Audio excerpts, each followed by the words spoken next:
नमस्कार, IND analysis दिग्गजों पर दांव में आपका स्वागत है। मैं हूं राजेश सक्सेना। जैसे जैसे लोकसभा चुनाव का जो समय है वो नज़दीक आता जा रहा है, वैसे ही चाहे सत्ताधारी दल भारतीय जनता पार्टी हो या फिर विपक्ष में बैठी कांग्रेस, लोकसभा चुनाव के लिए अपनी अपनी रणनीति स्ट्रेटजी पर काम करती हुई नजर आ रही है। भारतीय जनता पार्टी की अगर हम बात करें तो भारतीय जनता पार्टी ने जिस तरह के प्रयोग विधानसभा चुनाव के समय किए, अपने 7 सांसदों को मैदान में उतारा, उसमें केंद्रीय मंत्री भी शामिल रहे और उसका फायदा कहीं ना कहीं भारतीय जनता पार्टी को विधानसभा चुनाव में मिला है। दूसरी तरफ अगर हम कांग्रेस की बात करें तो कांग्रेस भी अब नए सिरे से नई रणनीति पर काम करती हुई नजर आ रही है।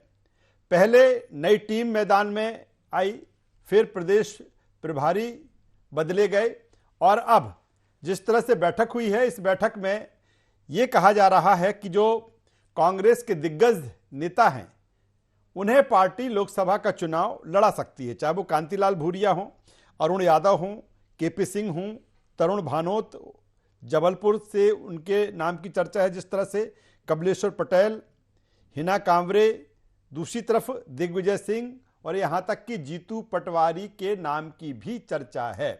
यह माना जा रहा है कि जिस तरह के प्रयोग कहीं ना कहीं भारतीय जनता पार्टी ने किए हैं, उसी राह पर कांग्रेस आगे बढ़ती हुई नजर आ रही है। और यह भी खबर है कि 31 जनवरी तक प्रदेश कांग्रेस को अपने जो संभावित दावेदार हैं उनकी लिस्ट पार्टी हाईकमान को देना है। और जिस तरह से भारतीय जनता पार्टी की बात करें तो Bharatiya Janata party clean sweep की बात कर रही है, यानी कि 29 लोकसभा सीटों में 29 जीतने की। दूसरी तरफ अगर कांग्रेस की बात की जाए तो कांग्रेस के पास सिर्फ अभी एक लोकसभा सीट है, वो भी छिंदवाड़ा। अब इस नई रणनीति के तहत कांग्रेस किस तरह के दावे हैं कि नहीं हम इतनी लोकसभा सीटें जीतेंगे, आज इसी पर चर्चा होगी, बातचीत होगी उस राह पर, उस ट्रैक पर जिस पर कांग्रेस आगे बढ़ रही है। सीधे पहले मेहमानों के पास चलेंगे, उनसे आपका परिचय कराएंगे, तारुफ कराएंगे, फिर हम इस चर्चा को आगे बढ़ाएंगे, क्योंकि चुनाव अब लोकसभा जो का समय है वो नजदीक है और ऐसे में जो गर्माहट है, भले मौसम अभी सर्द है लेकिन जो सियासत है वो गर्म है। 3 मेहमान इस चर्चा में हमारे साथ जुड़ चुके हैं। सबसे पहले उनका परिचय करा देते हैं, तारुफ करा देते हैं। हमारे साथ में है अभिनव बरौलिया जी, प्रदेश प्रवक्ता कांग्रेस। अभिनव जी, स्वागत है आपका। हमारे साथ में है वंदना त्रिपाठी जी, प्रदेश media panelist Bharatiya Janata party. स्वागत है वंदना जी आपका। और वरिष्ठ पत्रकार देवदत्त दुबे साहब हमारे साथ में। देवदत्त जी, मैं आपका भी स्वागत करता हूं। और सबसे पहले अभिनव बरौलिया जी, मैं आपके पास आता हूं क्योंकि जिस तरह से हम एनालिसिस कर रहे हैं, विश्लेषण कर रहे हैं उस विषय पर कि बीजेपी की राह पर कहीं ना कहीं कांग्रेस आगे बढ़ती हुई नजर आ रही है, क्या वाकई दिग्गजों पर दांव कांग्रेस लगाने जा रही है? कहीं वही बीजेपी की अगर हम बात करें तो वो तो क्लीन स्वीप की बात कर रहे हैं। देखिए राजेश जी, लोकतंत्र का पर्व है और पिछली बार भी हमने जब चुनाव लड़ा तो पूरे ताकत के साथ चुनाव लड़ा। जो भी रिजल्ट रहा वो सामने है। हमारा वोट परसेंट भी आपने देखा होगा जैसा था 2018 के चुनाव में वही है। और पिछले 7 महीने में जो चुनाव हुए 7 राज्यों के, उसमें 3 राज्यों में कांग्रेस जीती और 3 राज्यों में भारतीय जनता पार्टी की जीत हुई, एक राज्य अन्य जीता। तो इस तरीके से देखा जाए तो टक्कर ऐसा नहीं है कि वन साइडेड है। हाँ ठीक है, हम जो उत्तर भारत है, जो हिंदी पट्टी है, उसमें थोड़े से वीक है, लेकिन वोट परसेंट हमारा पूरी मजबूती से खड़ा है। आप देखेंगे जो लोकसभा के हिसाब से जो क्षेत्र हैं वहां पर, चाहे आप मुरैना लें, धार लें, बालाघाट लें, मतलब तमाम ऐसी जो जगहें हैं वहां पर हमारा वोट परसेंट बहुत मजबूती के साथ है। छिंदवाड़ा, ये सारी जगहें जो हैं ये बहुत मजबूती से, और हमारे नेता, हमारे कार्यकर्ता लगातार जनता की आवाज उठा रहे हैं और जनता भी लगातार हर चीज पर नजर रखी हुई है बराबर। चाहे किसानों के मुद्दे आप देखेंगे, उनका जो वादा था वो पूरा नहीं हुआ है। रोजगार को लेके जो वादे थे, 5 साल पुरानी जो नियुक्तियां थी, 512 लोगों की अभी नियुक्तियों के लेटर दिए गए, उस पर कितने बड़े बड़े ऐड दिए गए, उसकी चर्चा भी आज युवाओं के बीच में है। तो युवा बराबर नजर रखा है, बेरोजगार युवा बराबर नजर रखा है। आपको नहीं लगता कि जिस तरह से जो परिणाम आए, ठीक है आपने कहा कि हमारा जो वोट परसेंटेज था वो वैसा ही है जो 2018 के इलेक्शन में था, लेकिन अगर हम लोकसभा चुनाव की बात करें, विधानसभा चुनाव 2018 में जो वोट परसेंटेज है, लेकिन अगर हम लोकसभा चुनाव की हम बात करें तो कहीं ना कहीं सिर्फ एक सीट है आपके पास में। कैसे मुकाबला? वो कह रहे हैं कि हम तो 29 में से 29 जीतेंगे। तो आप एक नई स्ट्रेटजी, एक नई रणनीति तो बनाना ही होगी कांग्रेस को कि जिससे कहीं ना कहीं कुछ बेहतर गेन कर सके।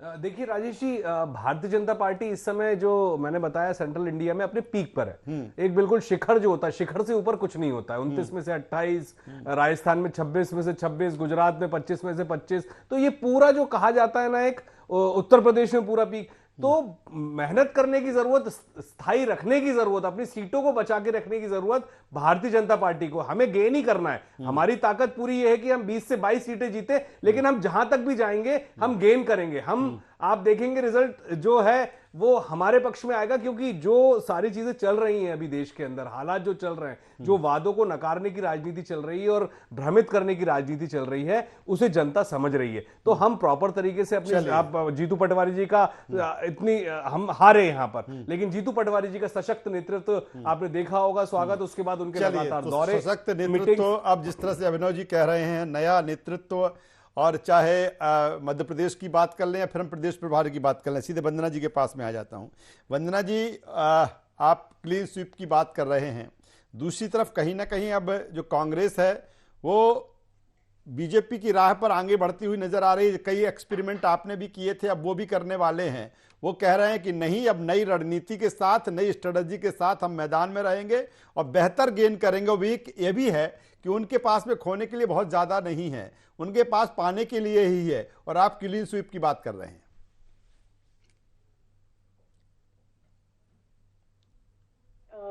और कुछ तो नहीं कहना चाहूंगी, बस इतना ही कहना चाहूंगी कि बिल्कुल अवश्य, अगर कांग्रेस इतनी मेहनत कर रही है तो बहुत बहुत अभिनंदन आपका, क्योंकि जरूरत भी है आपको इतनी मेहनत करने की। और ये कोई हमारी जो रणनीति को अगर कॉपी कर रहे हैं तो बिल्कुल इन्हें करना ही चाहिए। सबसे ज्यादा तो इन्हें कॉपी करना चाहिए हमारे माइक्रो मैनेजमेंट को, हमारे अनुशासन को। जिस तरह से हमारी पार्टी ने आज गांव चलो अभियान एक जो शुरुआत की है, जिसके तहत हमने रूरल वोटर्स को कैप्चर करने की, या रूरल वोट्स को कैप्चर करने की कोशिश कर रहे हैं। और हमारा जो वोट परसेंटेज है उसे 10% बढ़ाने की बात कर रहे हैं। तो हम तो अपने एक एक वोट को बहुत महत्वपूर्ण समझते हैं, और हम ये मानते हैं कि हमें एक एक वोट पाने के लिए मेहनत करनी है। और वही है हमारा माइक्रो मैनेजमेंट, जिसके लिए हमारे जो माननीय प्रदेश अध्यक्ष जी हैं, उन्होंने कहा है कि एक एक व्यक्ति जाके गांव में रहेगा 24 घंटे, चाहे वो मुख्यमंत्री हो, कैबिनेट मंत्री हो, चाहे वो मोर्चों के अध्यक्ष हो, चाहे वो कोई भी हो। तो हमारी पार्टी में तो सब कार्यकर्ता भाव से कार्य करते हैं और हम लोग मेहनत करते हैं। और इसीलिए वो जो मेहनत है उसका जो एक आत्मविश्वास है वो हम सबके चेहरे पर झलकता है। और हमने बिल्कुल ये तय करके रखा है कि इस बार 29 की 29 सीटें मध्य प्रदेश में हमें लाना है, और हम लाकर ही रहेंगे। और उसके लिए हम विभिन्न प्रकार के अभियान चला रहे हैं, और हम बूथों को जीतने पर मेहनत कर रहे हैं। जो हमारे हारे हुए बूथ है उसको जीतने पर मेहनत कर रहे हैं। हमारी अनुशासन समिति की भी बैठक हो रही है कि भाई अगर कोई भीतर घात या इस तरह की स्थिति हो रही है तो उसको भी हम रोकने की कोशिश करेंगे।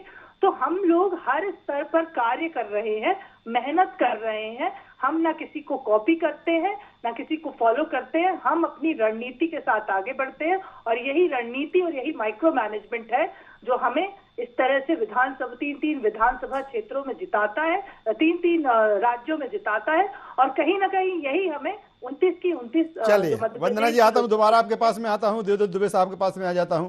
देवदत्त दुबे साहब, बिल्कुल ये भी सही है, कई बार जब मैं आपसे चर्चा करता हूं तो आपका भी ये लाइन रहती है कि कांग्रेस के लिए खोने के लिए बहुत कुछ नहीं है, जो कुछ है पाने के लिए है। अब जिस तरह से ये कहा जा रहा है कि कहीं ना कहीं जब प्रदेश नेतृत्व बदला, कहीं ना कहीं एक युवा टीम आई, प्रदेश प्रभारी बदले, और अब ये कहा जा रहा है कि जो दिग्गज हैं वो मैदान में उतारने की रणनीति पर काम कर रही है। माना जा सकता है कि एक तरफ बीजेपी का क्लीन स्वीप, दूसरी तरफ कांग्रेस कुछ बेहतर काम गेन इस स्ट्रेटजी के साथ कर पाएगी।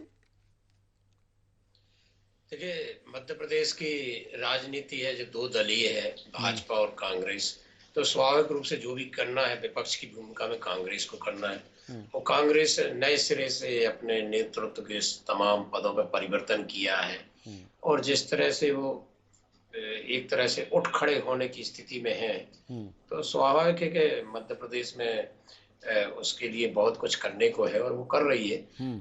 क्या होता है कई बार राजनीति में कि बहुत सारी परिस्थितियां भी होती हैं कि सब कुछ होते हुए के भी कुछ हाथ नहीं आता, और कई बार बिना कुछ किए भी हाथ में आ जाता है। तो अभी मुश्किलों का दौर जरूर है कांग्रेस के पास, लेकिन संभावनाएं पूरी तरफ से खत्म नहीं हुई है, क्योंकि इस बार वो सभी दिग्गज नेताओं को चुनावी मैदान में उतार रही है, क्योंकि उसके पास संगठन जो होता है, बड़े नेताओं के व्यक्तिगत नेटवर्क होता है। तो वो दिग्विजय सिंह से लेके कमलनाथ, सुरेश पचौरी, अरुण यादव, अजय सिंह, ऐसे तमाम नेताओं को जो या तो विधानसभा हारे हैं या नहीं लड़े थे, उस समय भी कहा गया था कि दिग्गज नेता चुनाव लड़े।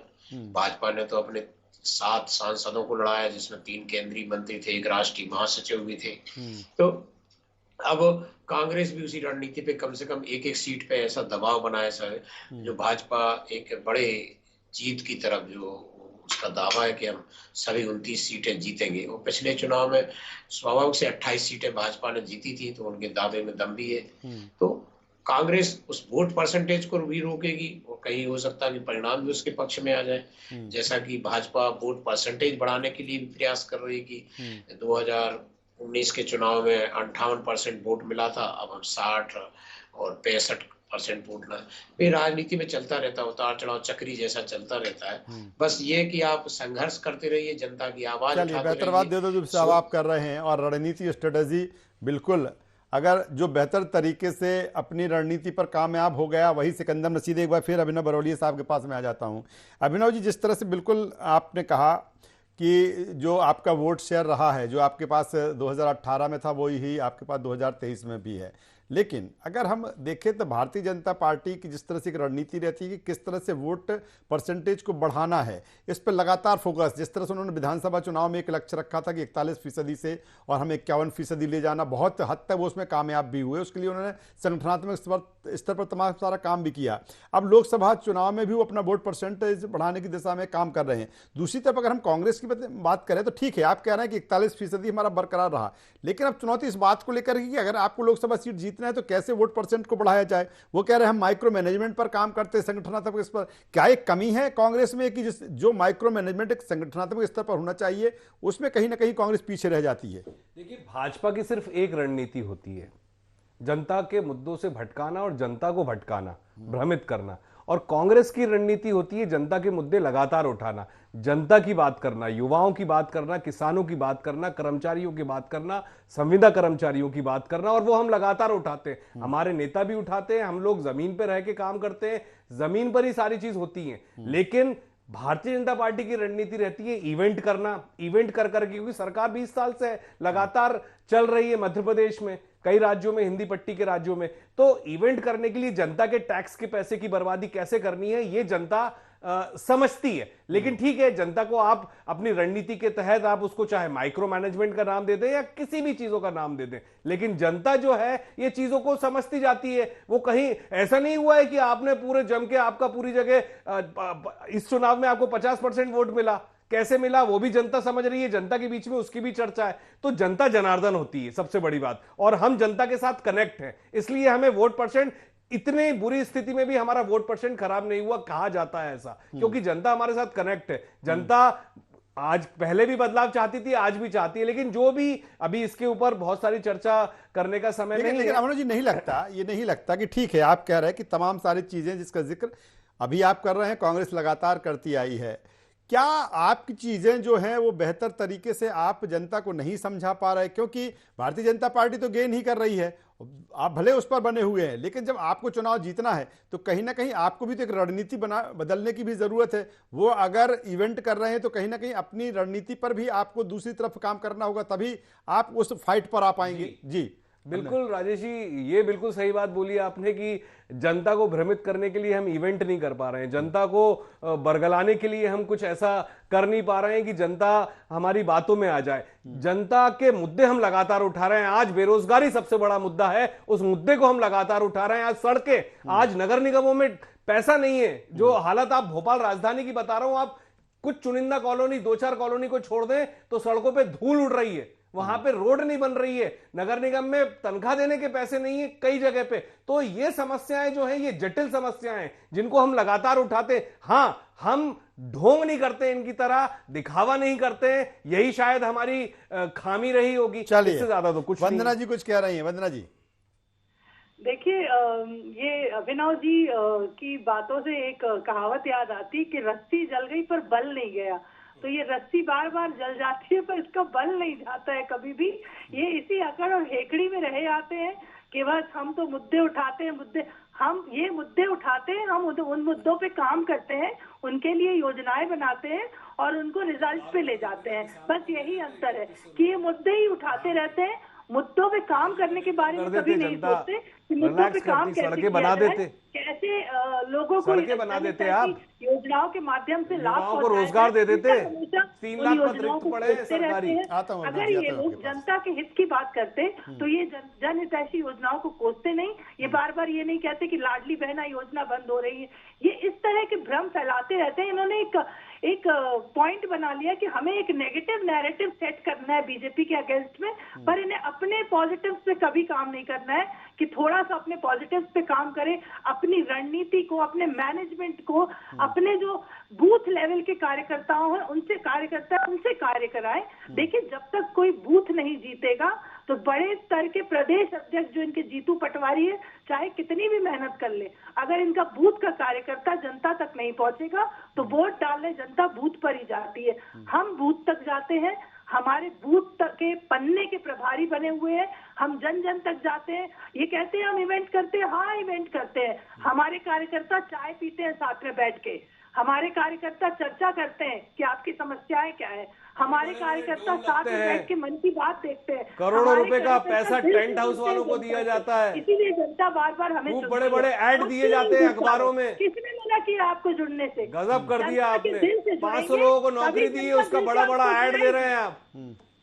चलिए, ये कोई देखिए बात अभिनव होती? जी, जब तक आप दिल से इसी को जनता कहते हैं से इवेंट, जुड़ेंगे, मैडम। उनके स्तर तक जाके इसी उनकी को कहते हैं समस्याओं को दिखावा, सुनेंगे। इसी को जनता कहते हैं आपको ढोंग। नहीं चलिए मैं आता हूं मैं दोनों मेहमानों के पास एक बार फिर आऊंगा। चलिए, छोटे छोटे कमेंट्स लूंगा मैं। बर्बादी नहीं करी जमीन पर 70 सालों की सरकार में, चलिए हमने ऐसी बर्बादी मैं नहीं आता हूं, करी है। मैं देवदत्त दुबे साहब के पास में हमें आता ये नहीं हूं। आता था दिखावा करना, इसलिए इस भारत देश को मजबूत बनाया। आज जो आप सरवाइव कर रहे हो ना, ये कांग्रेस की देन है, ये कांग्रेस का है बनाया हुआ देश। आजादी से लेके आजादी भी कांग्रेस ने दिलाई, और इस देश को जो बनाया है आईआईटी और सब, मैं आता हूं मैं अभिनव जी, वंदना जी, मैं आता हूं आपके पास आऊंगा। मैं आता हूं, मैं तीसरे राउंड में भी आपके पास में, दोनों के पास में आऊंगा। देवदत्त दुबे साहब के पास में आ जाता हूं। देवदत्त दुबे साहब, बिल्कुल जिस तरह से जब हम बात कर रहे हैं कांग्रेस को लेकर की दिग्गज मैदान में उतारने वाली है, उस रणनीति पर कांग्रेस काम कर रही है, क्या कहीं ना कहीं उन नेताओं को हमने देखा जब 2019 में कि दिग्विजय सिंह को भोपाल से लड़ाया गया और ये कहा जाता है कि अगर उनको उनके क्षेत्र से, उनकी लोकसभा क्षेत्र से लड़ाया जाता तो शायद बेहतर परिणाम आते। क्या ये भी एक कांग्रेस की रणनीति हो सकती है कि जो दिग्गज नेता जिस जहां का है उसको उसी क्षेत्र में तैयार किया जाए, चाहे वो माइक्रो मैनेजमेंट की लेवल पे बात की जाए, चाहे संगठनात्मक स्तर पर बात की जाए? ये बिल्कुल क्या कहेंगे देवदत्त दुबे जी? बिल्कुल, कांग्रेस इसी रणनीति पे काम कर रही है कि जहां जिसके समर्थक हैं, जहां जिसका प्रभाव है, जहां कभी वो चुनाव जीतते रहे हैं, उन्हीं इलाकों में उनको खड़ा किया जाए, क्योंकि वहां उनके समर्थक रहते हैं, संसाधन रहते हैं। तो इसी कारण जैसे दिग्विजय सिंह का चल रहा है कि उनको राजगढ़ से लड़ाया जाए जी, और कमलनाथ को छिंदवाड़ा से, ऐसे, और जो लोग चुनाव हार गए जैसे तरुण भानोट का नाम आ रहा कि उनको जबलपुर से लड़ा दिया जाए। तो यही सब रणनीति कांग्रेस बना रही कि कम संसाधनों में कम बेहतर परिणाम कैसे लाया जाए, क्योंकि कार्यकर्ता भी चाहिए।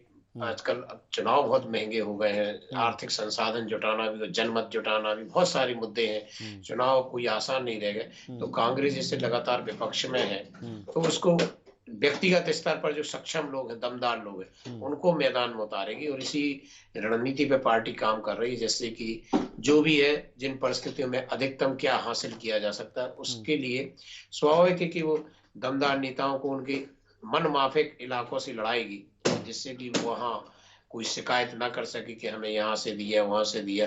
आपको अधिकतम उसमें दिया, और पार्टी इसीलिए सभी को कह दिया है कि आप अपने अपने क्षेत्रों में अभी से सक्रिय हों, और वो लोग सक्रिय हो भी गए।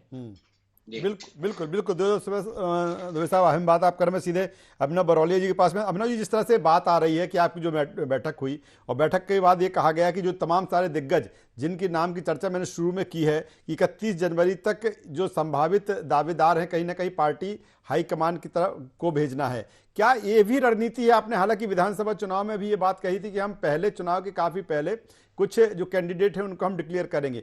क्या इस रणनीति पर भी कांग्रेस काम कर रही है कि नहीं, लोकसभा चुनाव का भले जब तारीखों का अनाउंस हो उसके पहले ही कैंडिडेट को मैदान में उतार दिया जाए कि एक बेहतर तरीके से वो अपने क्षेत्र में अपने मैनेजमेंट कर सके? देखिए, हमारा केंद्रीय नेतृत्व और प्रदेश का नेतृत्व पूरे तरीके से चुनाव की तैयारियों में जुट चुका है और लगातार मीटिंग्स हो रही हैं। हर जिले के प्रभारी जो हैं, हमारे पूरे सभी जिलों के प्रभारी और संगठन मंत्री और हमारा जितना भी मैनेजमेंट है, सारे विंग हमारे, वो सभी लोग पूरी ताकत से काम कर रहे हैं जनता के बीच में। और कैंडिडेट को लेके जिस तरीके से मीटिंग हुई है वो भी आपको जिस तरीके से आपने प्रेजेंटेशन दिया है राजेश जी, वो बखूबी बहुत जबरदस्त है। INA24 का धन्यवाद उसके लिए कि एक जो प्रारूप होता है उस प्रारूप में हम काम कर रहे हैं। और कैंडिडेट जो है, कोशिश यही रहेगी हमारी कि हम जितनी जल्दी हो सके जो टास्क आपने डेट आपने बताई है उसके हिसाब से, हो सकता है कि उसके आसपास हमारे कैंडिडेट भी सामने आ जाएं और वो सारे कैंडिडेट जो हैं, जैसा आप बता रहे हैं कि जनता के बीच में बिल्कुल कनेक्ट भी कर रहे हैं, काम भी कर रहे हैं, वो भी काम बराबर चल रहा है। नुक्कड़ मीटिंग से लेके कमरा मीटिंग से लेके सभी कुछ चालू है हमारा। जिस तरीके से हम जनता के बीच में जा सकते हैं और जनता भी जुड़ रही है, ऐसा नहीं है कि जनता नहीं है। सारे लोग, मैं बता रहा हूं आपको, मुद्दों की कमी नहीं है इस प्रदेश में, बड़ी समस्याएं, लेकिन हम कहीं ना कहीं जहां हमारी खामियां हैं उसको पूरा करने की कोशिश कर रहे हैं। लेकिन हाँ, इवेंट नहीं कर पा रहे हैं हम लोग, बस इससे ज्यादा कुछ नहीं है। क्या अभिनव जी, सवाल ये भी बनता है, ठीक है आपकी नई एक टीम है, एक युवा टीम है, लेकिन जिस तरह से अगर बात की जाए, चाहे हम कमलनाथ जी की बात करें या फिर हम दिग्विजय सिंह जी की बात करें, कहीं ना कहीं अगर लोकसभा चुनाव की दृष्टि से देखें या उनका जो अनुभव देखें, क्या वो मेन स्ट्रीम में कहीं ना कहीं होंगे? क्योंकि अब जो टीम काम कर रही है वो जीतू पटवारी की टीम काम कर रही है। देखिए, आपको मैं राजेश जी इतना बताना चाहूंगा कि जो ये युवा सशक्त नेतृत्व आप देख रहे हैं, इसका जो मैं उम्मीद भी नहीं थी किसी को कि सुबह से रात तक जिस दिन जीतू पटवारी बनेंगे, इतनी बड़ी हार होने के बाद लोग थोड़ा सा निराश थे हमारे कार्यकर्ता, लेकिन उसी उत्साह से वापस मतलब इतना ऊर्जा मैंने नहीं देखी। मतलब रात के 1 बज गया था, सुबह से लेकर रात तक लोग सड़कों पर थे, इंदौर से लेकर भोपाल तक। तो ये उत्साह बता रहा है। वहीं आप देखिए कमलनाथ जी के साथ भी समन्वय, लोग कहते हैं कि कमलनाथ जी का ऐसा ये वो, लेकिन कमलनाथ जी भी पूरे समन्वय के साथ काम कर रहे हैं। तो यहां पूरा मिश्रण है, सभी पूरी ताकत से काम कर रहे हैं और जीतू पटवारी जी का नेतृत्व। तो फाइनल कमेंट से ले लेता हूं वंदना त्रिपाठी जी से। वंदना जी, जिस तरह से हमने कांग्रेस का को लेकर जिक्र किया कि पहले, हालांकि ये एक्सपेरिमेंट भारतीय जनता पार्टी ने विधानसभा इलेक्शन में किया था कि पहले कई ऐसे कैंडिडेट थे, उनके नाम बहुत पहले घोषित कर दिए थे। क्या आपके पास क्या खबर है? हालांकि आप ये कह सकते हैं ये तो केंद्रीय नेतृत्व का है या संगठन का है, लेकिन क्या कुछ ऐसा है भी, क्या बीजेपी में भी है कि ये बात आती है बार बार भारतीय जनता पार्टी को लेके कि कुछ कैंडिडेट वो पहले, बहुत पहले घोषित भी कर सकती है, ये मान लिया जाए? देखिए, भारतीय जनता पार्टी की जो भी सूची आएगी, पहले आए बाद में आए, भारतीय जनता पार्टी में व्यक्ति विशेष चुनाव नहीं लड़ता है, पूरा का पूरा संगठन चुनाव लड़ता है। एक व्यक्ति के पीछे पूरा संगठन खड़ा रहता है और संगठित होकर हम लड़ते हैं। और कहीं ना कहीं ये एकता ही हमें बार बार जो इतनी ऐतिहासिक जीत दिलाती आई है। और आप अभी भी देखिएगा कि किस तरह से लोकसभा चुनाव में चाहे हमारे दिग्गज खड़े हों, चाहे कुछ नए चेहरे खड़े हों, सबके लिए हमारा जो संगठन है वो लड़ेगा। आपने देखा, जो गांव चलो अभियान की मैं बात कर रही थी, तो उसके तहत हमारे माननीय मुख्यमंत्री जी तक 24 घंटे जाकर गांव में रहेंगे। वो भी एक कार्यकर्ता भाव से कार्य करेंगे, जनता तक बातें पहुंचाएंगे कि क्या वोट डालने के फायदे हैं और क्या जरूरत है वोट डालने की। तो देखिए, भारतीय जनता पार्टी में तो व्यक्ति विशेष का चुनाव होता ही नहीं, पूरा संगठन का चुनाव है। तो सूची कभी भी आ जाए, चाहे तो पहले आए या बाद में आए, तो तमाम सारे अभियान, चाहे भारतीय जनता पार्टी हो या कांग्रेस हो, अब आने वाले समय में हमें दिखेंगे, क्योंकि चुनाव का जो समय है वो नजदीक आ रहा है और दोनों ही अपने तरीके से अपनी अपनी रणनीति पर काम कर रही है। लेकिन Bharatiya Janata party clean sweep पर जिस तरह से बात कर रही है, तो दूसरी तरफ कांग्रेस भी कहीं ना कहीं उस जो एक सीट है उससे आगे बढ़कर उसका परफॉर्मेंस हो, उसके रिजल्ट आए, इस दिशा में काम कर रही है। देखना होगा किस तरह का मुकाबला मध्य प्रदेश की 29 लोकसभा सीटों पर देखने को मिलता है। तीनों मेहमानों को यहाँ पर मैं धन्यवाद करता हूँ, शुक्रिया करता हूँ। तो कुल मिलाकर अब जो जंग है विधानसभा के बाद अब लोकसभा की जंग है, और लोकसभा की इस जंग में दोनों दल पूरी तरीके से अपनी अपनी तैयारी, रणनीति और स्ट्रेटजी बनाने में लगे हुए हैं। देखना होगा कि कौन किस पर किस तरह भारी पड़ता है। IND एनालिसिस बस इतना ही। IND 24 पर खबरों का सिलसिला लगातार जारी है। बने रहिए हमारे साथ। नमस्कार।